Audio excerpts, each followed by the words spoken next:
telah diberikan. Perkenalkan, nama saya Rima Cemani, saya dari tim Ruang Guru. Di sini diberikan kesempatan untuk membantu memberikan kita sharing atau berbagi mengenai bagaimana caranya memotivasi anak kita tetap semangat belajar selama daring ini. Seperti yang kita ketahui, selama pandemi ini kita dituntut mau tidak mau tetap harus melakukan pembelajaran jarak jauh, di mana pemerintah menganjurkan kita untuk mengajar dari rumah, dan itu pun banyak sekali kendala yang kita hadapi yang sebelumnya belum pernah kita coba dan kita cobakan pada saat ini. Nah, berdasarkan hasil survei Ruang Guru kepada 1.803 guru yang tersebar di seluruh provinsi, setidaknya 30% mengeluhkan media pembelajaran yang digunakan selama pandemi ini.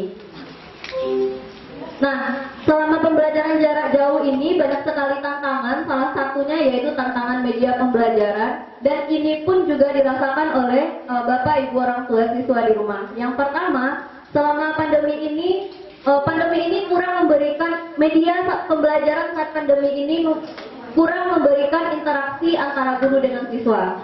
Di mana selama kita belajar di sekolah, guru dan siswa itu bisa langsung, "Bu, saya tidak mengerti, saya ingin bertanya tentang ini apa." Nah, kalau sekarang selama pandemi, guru pun sudah mengupayakan seefektif mungkin untuk belajar melalui memberikan video pembelajaran yang dibuat sendiri oleh guru melalui green screen dan kemudian diedit oleh guru dan dikirimkan melalui WhatsApp. Juga guru juga sudah mengupayakan untuk mengirimkan materi-materi ajar atau video yang didapatkan oleh guru melalui WhatsApp agar siswa ini belajar. Nah, kendalanya di sini tidak semua siswa mampu untuk belajar. Tidak semua siswa berinisiatif sendiri untuk membuka video yang sudah diusahakan oleh guru tersebut. Nah, ini merupakan kendala yang sangat penting sekali kita lihat, di mana pembelajaran kita itu kurang interaktif sehingga siswa tidak mengerti mengenai materi yang diajarkan, sedangkan orang tua pun belum bisa sepenuhnya memberikan pengawasan kepada siswa. Selanjutnya, terkait media, kurangnya pemahaman guru dalam mengoperasikan media belajar online. Nah, ini kalau gurunya kelahiran tahun 80, Bapak Ibu mungkin bisa mengerti mengenai media pembelajaran yang diberikan oleh pemerintah. Nah, kalau di bawah tahun 80, itu orang tua saya saja mendampingi anaknya Zoom meeting, ini gimana lagi nak? Ini apa yang ditekan? Atau misalkan untuk mengawasi PTS kemarin guru memberikan penilaian tengah semesternya melalui Google Form, benar Bapak Ibu? Melalui Bitly. Nah, nanti siswa mengisinya dan akan keluar skornya. Nah, orang tua mengawasinya ini bingung, ini nanti diapakan nak? Apakah ini valid seperti itu? Jadi orang tua yang kelahiran di bawah 80 mungkin akan susah untuk mengawasi anak-anaknya dalam belajar. Begitupun guru Bapak Ibu. Guru pun misalkan ada guru yang hampir pensiun umur 50 atau 45 tahun, itu butuh di training terlebih dahulu untuk media pembelajaran ini. Pemerintah menyediakan pembelajaran daring, hanya saja trainingnya kurang. Jadi guru pun butuh di training, pelatihan gimana caranya menggunakan media pembelajaran ini agar efektif dalam proses pembelajaran. Nah, itu kendala atau tantangan pembelajaran jarak jauh kita saat ini. Selanjutnya, tantangan pembelajaran jarak jauh yaitu tidak ada controlling dan monitoring dari guru ataupun orang tua. Nah, guru bisa mengontrol hanya saja melalui tugas yang diberikannya dan dikumpulkan ke sekolah. Atau guru bisa mengontrol apakah siswa itu belajar atau tidak karena tidak mengisi absen tadi, seperti wali kelas 71 menelpon orang tua, menelpon siswa. Controlling yang dilakukan oleh guru. Nah, di sini diharapkan partisipasi dari orang tua untuk mengontrol anaknya di rumah dan mengawasi anaknya di rumah, sehingga pengontrolan dan pengawasan ini berjalan dengan baik antara guru dan orang tua di rumah, sehingga sinergi itu menghasilkan pembelajaran yang efektif. Selanjutnya, dengan pembelajaran jarak jauh ini tidak ada alat penilaian, tidak bisa melihat langsung bagaimana proses pembelajaran siswa, dan guru mengharapkan orang tua dapat mengawasi siswa dengan baik di rumah. Seperti itu. Selama belajar di rumah, anak-anak kita pun tidak bisa kita paksakan, "Nak, kenapa kamu tidak bisa mengerti ini? Kenapa kamu biasanya peringkat 1, setelah ujian ini kamu nggak peringkat 1?" Nah, anak-anak yang pertama, banyak tugas. Sebenarnya ini Bapak Ibu orang tua siswa, tugas itu tidak banyak. Tugas yang diberikan sama, setiap mata pelajaran memberikan tugas. Hanya saja anak kita mengerjakan tugas saat mau mengumpulkan, sehingga terasa sangat banyak sekali. Dan itu juga saya rasakan selama kuliah Bapak Ibu. Bagi anak-anak kita yang deadliners, itu kalau misalkan dikasih tugas untuk dikumpul seminggu kemudian, hari kelimanya baru dibuat. Nah, ini perlu sekali pengawasan Bapak Ibu untuk menanya setiap hari, nak, tugas hari ini sudah dibuat atau belum, agar nanti perasaan mindset banyak tugas itu berkurang. Jadi anak-anak kita akan enjoy menjalani belajar selama di rumahnya. Selanjutnya tantangan belajar di rumah yaitu cepat jenuh. Karena yang pertama mereka tidak ada bertemu dengan teman-temannya.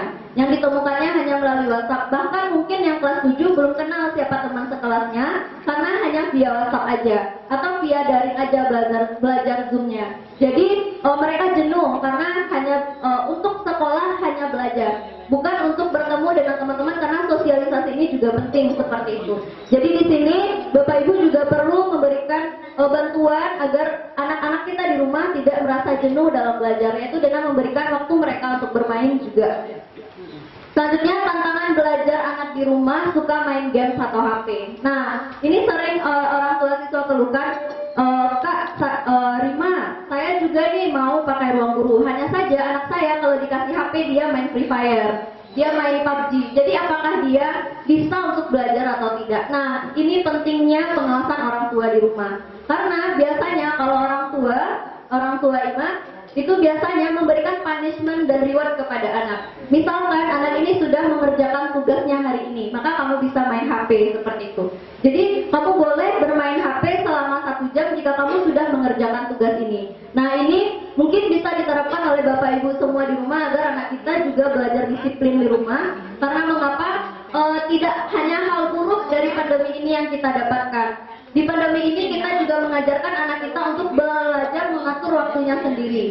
Jadi dia buat jadwal belajarnya sendiri, dia atur waktunya sendiri, dan dia bertanggung jawab terhadap waktu yang sudah dibuatnya. Jadi misalkan dia belajar dari jam 8 sampai jam 12, maka setelah jam 12 Bapak Ibu bisa memberikan anak Bapak Ibu HP seperti itu.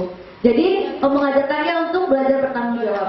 Selanjutnya tantangan belajar anak di rumah itu tidak ada pengawasan. Nah, ini sudah ditekankan berkali-kali karena guru hanya hanya bisa mengawas melalui controlling tugas atau menelpon atau WA. Nah, yang pengawasan yang lebih banyak mengawasi itu adalah orang tua di rumah. Jadi memang sangat penting sekali peran orang tua dalam belajar di rumah ini. Nah, seringkali nih Ima temui di lapangan, selama pandemi ini yang sekolah itu amaknya, anaknya dong. Nah, memang seperti itu Bapak Ibu. Memang penting sekali pengawasan orang tua, bimbingan orang tua agar anak kita yang SMP ini bisa belajar dengan efektif. Kenapa? Karena SMP ini adalah bukan anak yang mandiri, belum anak yang menjadi sosok anak yang mandiri karena umurnya masih masa umur pubertas. Nah, sangat penting sekali pengawasan orang tua di sini. Nah, kalau anaknya yang SMA itu Bapak Ibu masih juga yang mengerjakan tugasnya, baru bisa kita marahi, ini tugas kamu bukan tugas Bapak atau Ibu. Tapi kalau anaknya SMP memang sangat penting sekali untuk Bapak Ibu mengawasi. Jadi memang harus ada sinergi antara orang tua, siswa, dan guru agar pembelajaran jarak jauh ini bisa efektif seperti itu. Nah, bagaimana sih anak-anak kita supaya sukses belajar di rumah? Nah, yaitu yang pertama, dari Bapak Ibu sendiri ada komitmen diri sendiri, yaitu saya mau bantu anak saya belajar di rumah setidaknya dengan menanyakan, nah, kamu sudah buat tugas hari ini, tugasnya apa, kapan dikumpulkannya. Setidaknya kita mengingatkan anak kita untuk mengerjakan tugasnya agar tidak tertumpuk di saat mau mengumpulkan ke sekolah. Selanjutnya, mengetahui informasi lengkap tentang tugas dan agenda belajar anak. Nah, ini sangat penting sekali agar anak kita tidak berleha-leha atau bermain-main atau rebahan aja di rumah. Jadi penting sekali tugasnya berapa buah, deadline-nya kapan mengerjakannya, dan agenda anak dari jam 8 sampai jam 12 itu ngapain. Jadi walaupun belajar di rumah, kita tetap belajar. Tetap seperti sekolah yang belajar dari jam 8 sampai jam 2. Hanya saja beda tempat seperti itu Bapak Ibu. Guru-guru tetap memberikan pelajaran, hanya saja beda cara. Jadi walaupun belajar di rumah, anak-anak tidak bermain, tetap belajar sesuai jadwal belajar mereka selama di sekolah. Selanjutnya, langkah sukses selanjutnya agar anak-anak kita enjoy belajar di rumah yaitu mengetahui gaya belajar anak. Nah, ini sangat penting sekali karena misalkan anak kita adalah anak yang visual atau anak yang bisa menangkap pelajaran itu dengan melihat. Jadi Bapak Ibu sangat butuh sekali yang jadi Bapak Ibu sangat butuh sekali yang namanya media yang bisa memberikan anak kita ini melihat pembelajarannya seperti itu.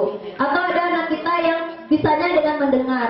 Nah, karena di sekolah daring ini guru hanya memberikan materi dan video pembelajaran dari WA. Jadi Bapak Ibu juga butuh media yang membuat siswa kita ini, anak kita ini bisa mendengar pembelajaran dengan baik, bisa melihat media pembelajaran dengan baik. Misalkan ini belajar tentang sistem pencernaan pada manusia. Nah, sudah dikirimkan video pembelajaran oleh gurunya mengenai sistem pencernaan manusia ke WA.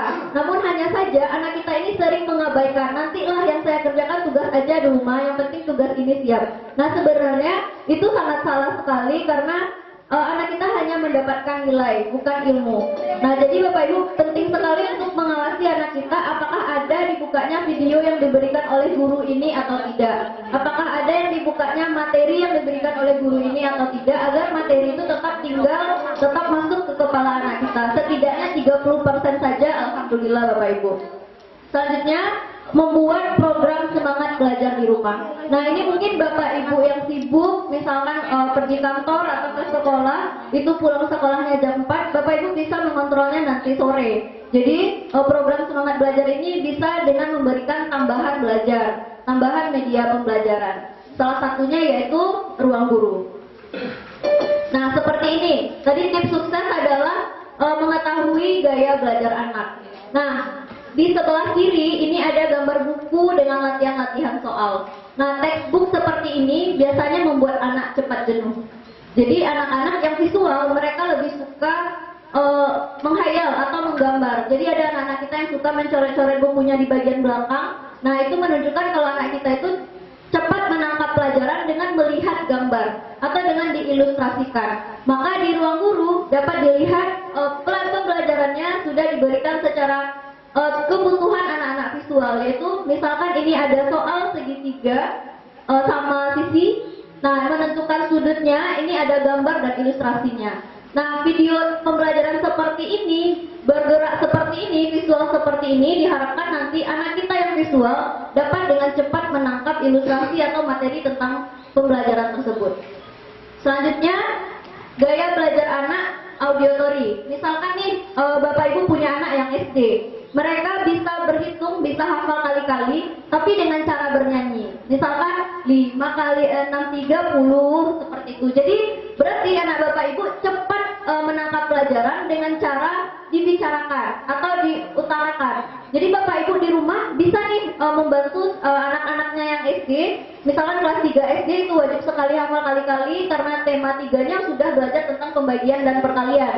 Jadi Bapak Ibu perlu sekali untuk sering kali bertanya jawab mengenai kali-kali ke anaknya agar membantu juga anaknya dalam belajar. Jadi tidak hanya menunggu materi yang diberikan dari sekolah, tapi Bapak Ibu juga perlu membantu anaknya dalam belajar di rumah. Seperti itu, agar tujuan pembelajaran kita dapat tercapai.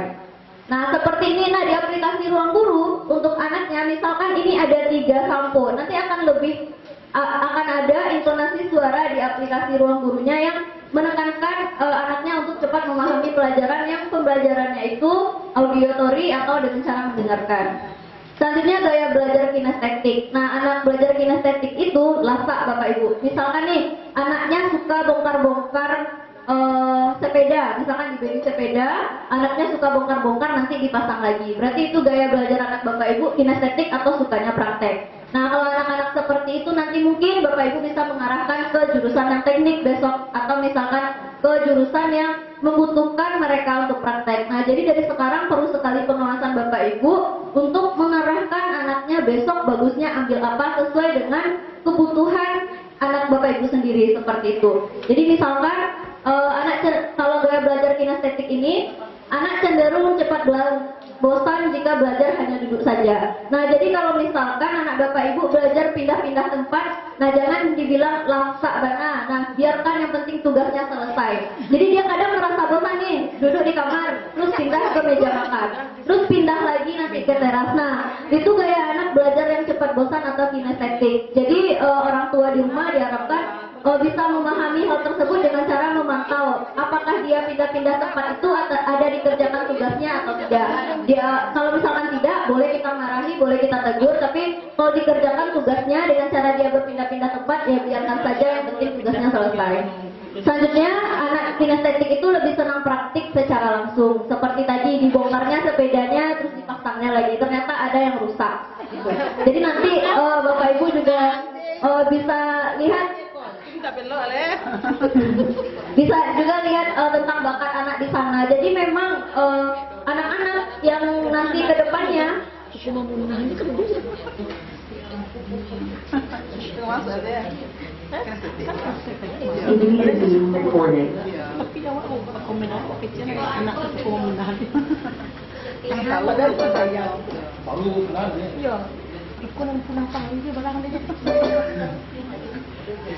begitu nggak bisa masuk kalau duit asal terbuka masuk itu halo, Bapak Ibu di rumah masih on, Bu? ini terlalu banyak kayaknya. Ini masih semangat Ibu. Nah, terima kasih terhadap Bapak Ibu yang masih on. Nah, ini selanjutnya kita orang belajar kinestetik tadi, mereka lebih suka praktek.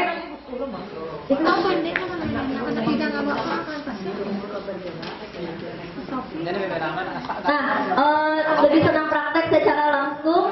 Kemudian orang belajar kinestetik tadi bisa belajar di mana saja seperti itu. Jadi memang kalau kita mengawasi anak-anak kita bisa tahu dan bisa mengarahkan anak kita nanti bagusnya kemana. Nah, selanjutnya tadi tips sukses terakhir yaitu membuat semangat belajar atau program semangat belajar untuk anak-anak di rumah.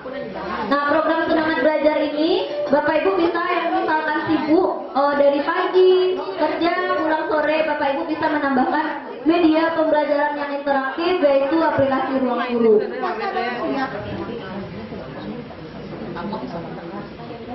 Mohon maaf sebentar.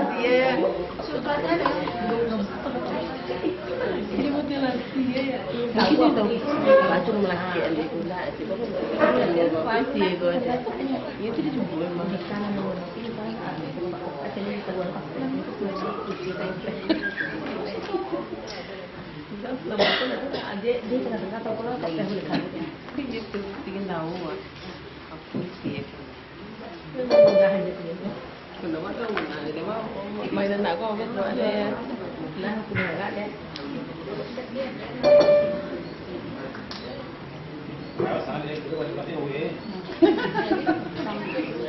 Malah apa? Mama tuh elok. Wadah mau ada kolam ibu. Yo sama ya gitu ya. Ya.